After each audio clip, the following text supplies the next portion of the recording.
আসসালামু আলাইকুম ওরহমতুল্লাহ। হাদিসে বর্ণিত সত্য ও প্রামাণ্য ঘটনার এই পর্বে আপনাকে জানাই আন্তরিক শুভেচ্ছা। আজকের ভিডিওতে আমরা শুনব এক হৃদয়স্পর্শী ঘটনা, এক ব্যভিচারিণী নারী ও একটি তৃষ্ণার্ত কুকুরের কাহিনী, যা সহি হাদিসে বর্ণিত হয়েছে। সহি হাদিস হল সেই হাদিস যার সানাদ অবিচ্ছিন্ন, বর্ণনাকারীগণ ন্যায়পরায়ণ ও দৃঢ় স্মরণশক্তির অধিকারী, এবং যার মধ্যে সাজ বা বিরোধিতা বা গোপন ত্রুটি নেই।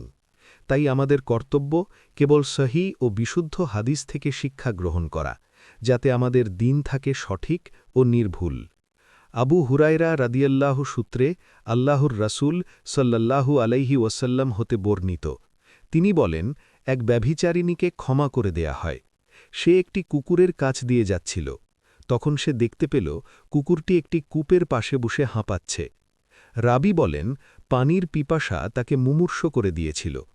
তখন সেই নারী তার মোজা খুলে ওড়নার সাথে বাঁধল। অতঃপর সে কূপ হতে পানি তুলল এবং কুকুরটিকে পানি পান করাল। এই কারণে তাকে ক্ষমা করে দেয়া হল। সহি বুখারী ৩৩২১। এই হাদিস আমাদের গুরুত্বপূর্ণ কিছু শিক্ষা দেয়। ১. আল্লাহর রহমত অত্যন্ত ব্যাপক। ২. ছোট একটি দয়ার কাজও আল্লাহর কাছে অনেক বড় হতে পারে। ৩.